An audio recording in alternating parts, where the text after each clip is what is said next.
5 steps to apply to Oxford University. So first, যে university select করব আমরা সেই ইউনিভার্সিটিগুলো যদি খুব হাইলি সিলেক্টিভ হয় তাহলে এর পাশাপাশি কয়েকটা সেফ ইউনিভার্সিটিও আমাদের সিলেক্ট করা উচিত।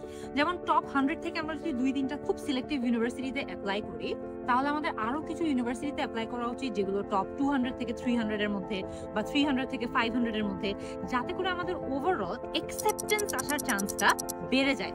হাইলি সিলেক্টিভ ইউনিভার্সিটিতে চান্স হয়ে গেল তো জোস, আর যদি নাও হয় তাহলে অন্যান্য একটু কম সিলেক্টিভ ইউনিভার্সিটি থেকেও আমরা যাতে কোনো না কোনোটাতে চান্স পাই। সেকেন্ড, তোমার অ্যাপ্লিকেশনের সবচেয়ে গুরুত্বপূর্ণ ডকুমেন্ট হচ্ছে স্টেটমেন্ট অফ পারপাস বা এসওপি।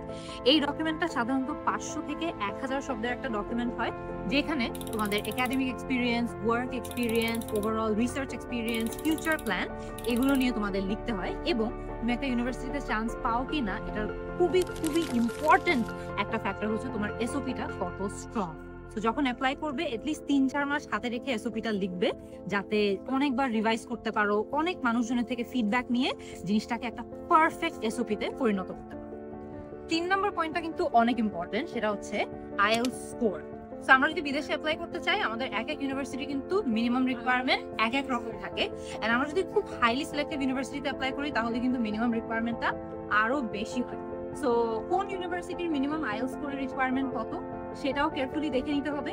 অ্যান্ড যে ডিপার্টমেন্টে তাদের কোনো স্পেসিফিক রিকোয়ারমেন্ট আছে কিনা, তারা কি রিডিং এ একটা নির্দিষ্ট স্কোর, লিসনিং এ একটা নির্দিষ্ট স্কোর এটা চায় কিনা, এটাও অনেক কেয়ারফুলি দেখে নিতে হবে যাতে আমরা সব রকমের আইএলটিএস স্কোরের রিকোয়ারমেন্ট মিট করে আমাদের অ্যাপ্লিকেশনটাকে একদম স্ট্রং করে ফেলতে পারি।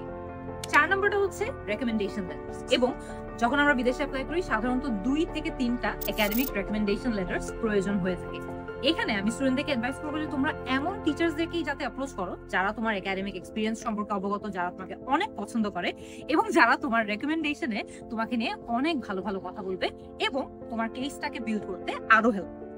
5 নম্বরটা অনেক ইম্পর্টেন্ট, তোমাদের যে ট্রান্সক্রিপ্টস আছে, রেকমেন্ডেশন লেটার্স আছে, সার্টিফিকেটস আছে, যা যা কাগজপত্র প্রয়োজন সেগুলো টাইম হাতে রেখে তোমাদের ইউনিভার্সিটি থেকে কালেক্ট করে নিবা, যাতে তোমাদের লাস্ট মিনিটে ডেডলাইনের আগে আগে কোনো তাড়াহুড়া না। বেশিরভাগ স্টুডেন্টের দেখা যায় ইউনিভার্সিটি থেকে বিভিন্ন ডকুমেন্ট পেতেই অনেক সময় লেগে যায় এবং অ্যাপ্লিকেশনের ডেডলাইনের আগে এটার কারণে আমাদের অনেক এনজাইটি হয়। সো এটা যাতে না হয় সব কাগজপত্র আগে থেকে রেডি রাখবা, ইউনিভার্সিটি ওয়েবসাইটে গিয়ে দেখে নিবা যে কোন কোন ডকুমেন্টস তোমাদের অ্যাকচুয়ালি প্রয়োজন, এন্ড সবগুলো রেডি রাখবে তোমাদের ডেডলাইনের আগে।